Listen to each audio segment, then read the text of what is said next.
haven't taken steps to do that. I didn't start out doing that because, for one thing, I wanted to de-emphasize the cult of personality.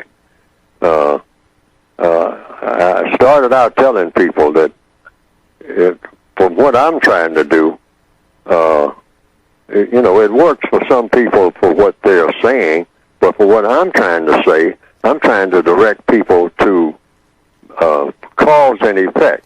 The laws of the universe that was here before I got here.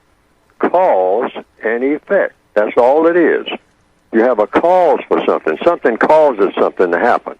And then you have an effect that results from that cause. And so all I try to do with everything that I'm writing and everything that I'm saying is direct people to universal laws.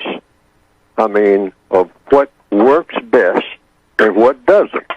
In other words, what's constructive and what's not. There's no such thing as in between. And this is a very simple formula. It's just like mathematics. Mathematics was here before I got here. I got here through mathematics. Okay?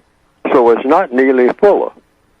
I'm trying to get people in the habit of looking at the world. If they were just here on the planet as an individual, by yourself, like I understand at one time it was. It was just one person on the entire planet.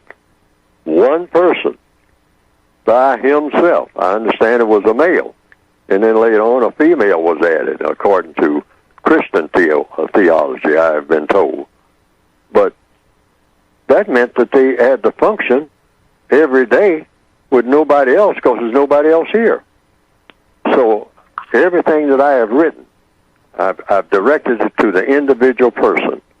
Because if the individual person is in tune with the laws of the universe, then problems can be solved just like that. Each individual person has a code that you follow, because if a person is going to get the correct results out of his or her environment, that's all you have to do. So it eliminates that thing of having, well, hey, I got to check with Neely Fuller and see, I got to check with this person, I got to check with that person in order to be able to breathe. No. Whatever created you, created everything around you. But you have to be able to interpret everything around you in order to get the best results that will be compatible with you as a person. That's all it is. And it's a code for doing that. A code just means a way of getting things done in the best possible manner.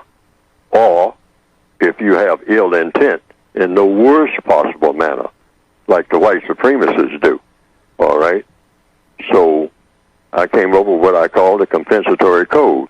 And so it de-emphasizes, by emphasizing the importance of the individual person, but not the individual person as a leader for everybody else. See, I'm trying to direct people's attention to what is really already here. Okay. It was here when I got here. Mm-hmm. Somebody called me yesterday and said, Fuller, how did you come up with these things? I said, by just looking at what's right in front of me and trying to interpret it for what it really is, rather than what somebody says that it is. Mm-hmm. That's all it is. Yes. And if everybody does that, filter out all the noise and separate the noise from the music, all right, of existence on this planet, then every person becomes a powerful person, which is exactly, I call it the universal man and universal woman principle, which is, I say, that since the white supremacists don't seem to be interested in producing universal man and universal woman, they're just interested in having racist man and racist woman, and that's as far as anything is ever going to go, then that stultifies everybody else's growth. Okay. Because they put a cap on that.